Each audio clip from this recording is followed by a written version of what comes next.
There's something terribly wrong with my son. He's only 4 months old, but I can still tell that he isn't acting like himself. He used to laugh whenever I made funny faces. And now he just stares at me. He stares at me with a blank yet strange expression. He used to cry at night, just like a normal infant. But now he just lies there, looking at the ceiling from the comfort of his crib. It's downright weird. I'm not even sure if he's sleeping anymore. Every time I get up in the middle of the night to check on him, he's just lying there, with that same facial expression, staring at nothing. He stares at nothing, that is, until I enter the room. Then he turns his attention to me. I don't like it. I truly don't. See, I decided to take the little guy to the doctor's office shortly after this strange string of occurrences. began. As unsettling as the ordeal seemed, I was more concerned than anything else. This was my only child, after all, and being a single parent tends to leave little room for me to do much else but worry. Sometimes I wish I had someone to share the burden with. For now, it's just me and him. Upon arriving at the doctor's office, I noticed that there were others in the waiting room. The mother, their son, and their service dog. I'm fairly certain the mother was deaf. The boy looked to be about 3 years of age. He looked over at us and smiled, but his amused demeanor was abruptly replaced with what appeared to be a look of terror. He scrambled over to his mother's legs and hid behind it. This is where the dog looked over at us and began barking. Wildly. It was the weirdest thing. The mother began to calm both her son and dog down, and the three of them took their turn with Dr. Harrison. They eventually left, leaving only my son and me. We continued to wait while Dr. Harrison prepared for our appointment. The time that then passed must have amounted to only a few mere minutes, but it felt like a hell of a lot longer. I could see my son staring at me out of the corner of my field of vision.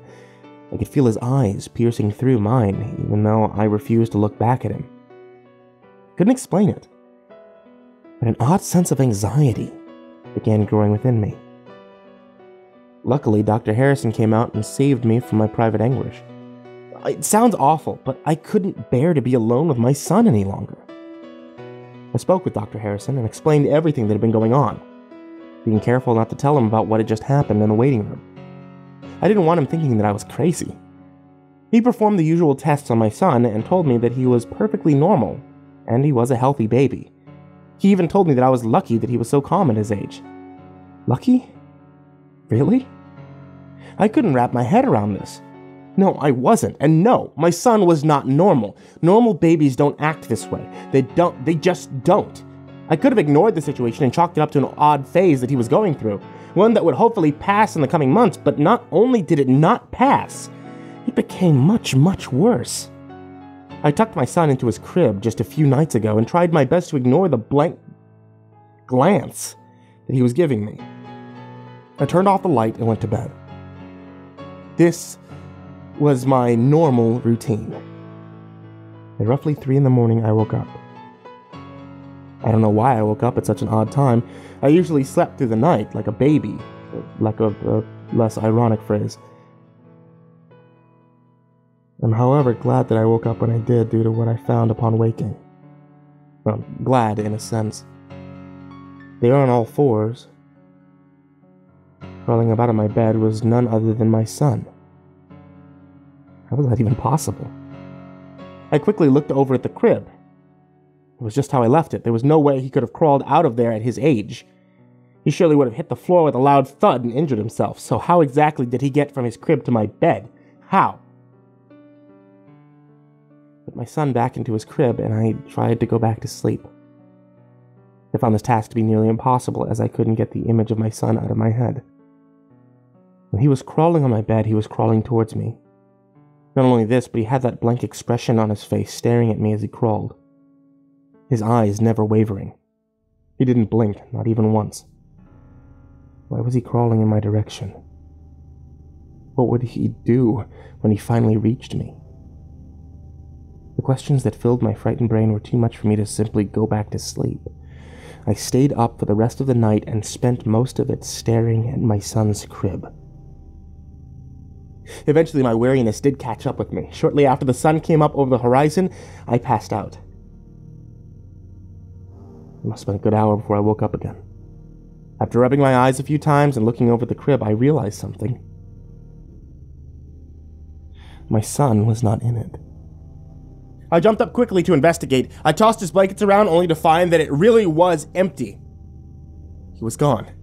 I looked over at my bed, but he was not there either. I turned my apartment upside down looking for him. I checked every room, every little nook and cranny I could possibly find. While doing this, there was quite a large knot in the pit of my stomach. I could neither tell if I was worried for my son's safety or if I was just plain scared. Perhaps it was both. I finished scouring my apartment and I went back to my room to catch my breath, and what I saw nearly took it away again. There, lying in his crib, was my son. As calm as could be. I walked over to the crib and just stared at him. He, of course, stared back with that unnerving expression of his.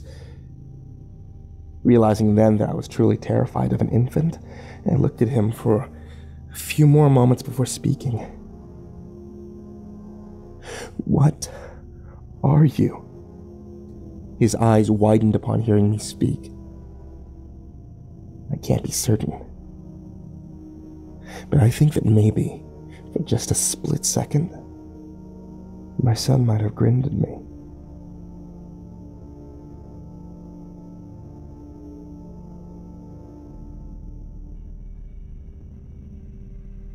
It's been almost a week since my son crawled onto my bed. Somehow. Since then, I've set up a video camera in the room just to see what it might catch. The camera makes me feel safer than I did before.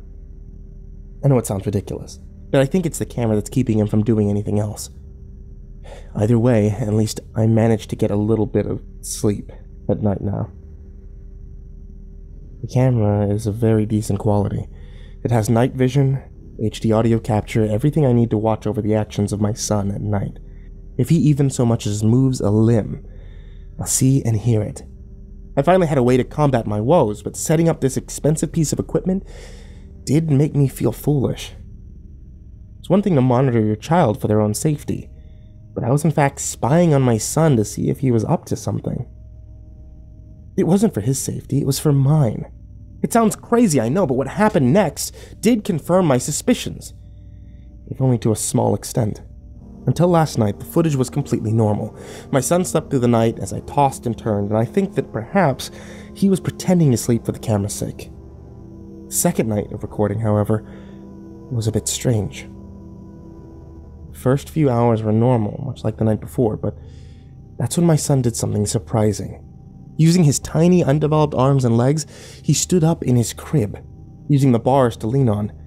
He adjusted himself to face the camera and stared at it.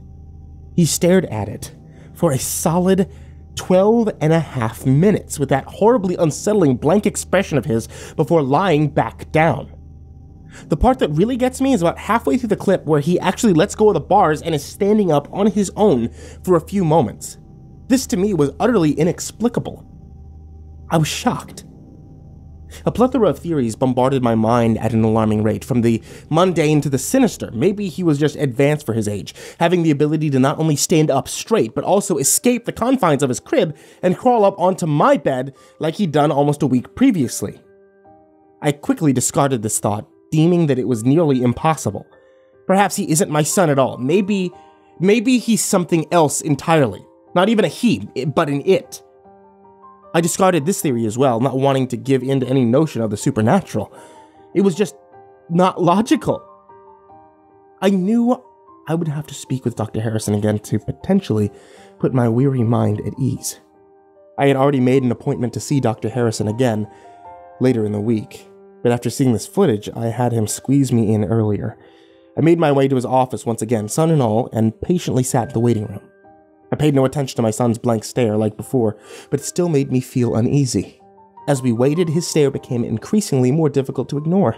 For whatever reason, I felt compelled to look back at him, even though I knew it would make me anxious to do so, and even so I turned my head downward and I stared at him. His eyes. There was something wrong with his eyes. I couldn't quite put my finger on it, but there was something terribly off about him.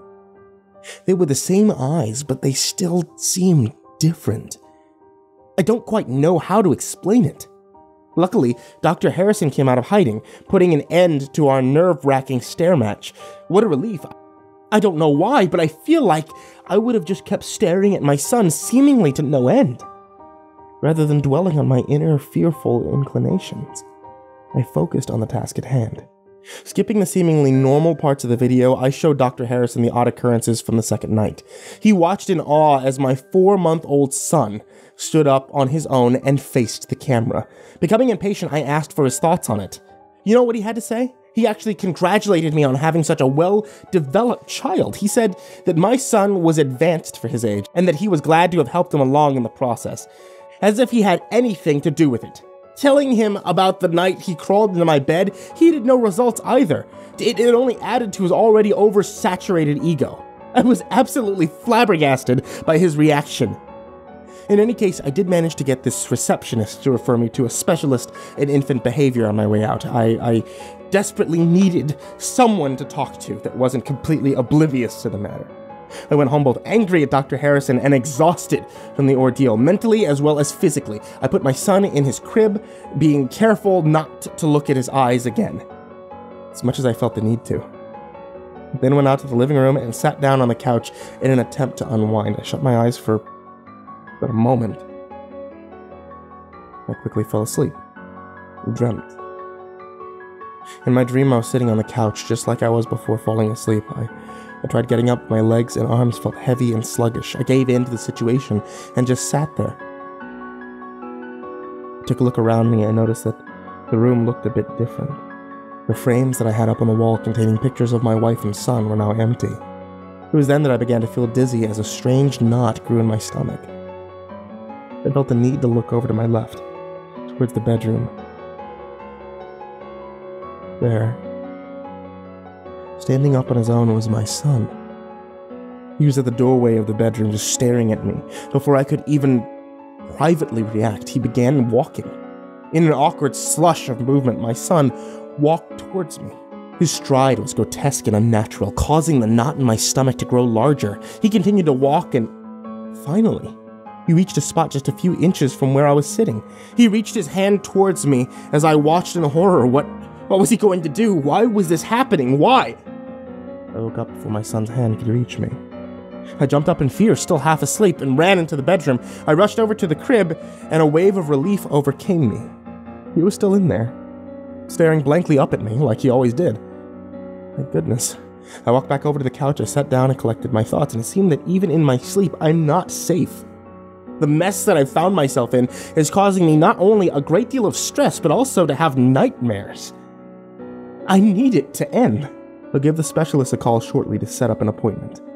In the meantime, it's back to square one, trying to get some shut-eye while recording the actions of my son in the hopes of finding some answers. It seems that this is what our little family has come to. We now lie at the cross-section of strange and completely mad. I, for one, just wanted everything to be over and done with so I can finally get a good night's rest.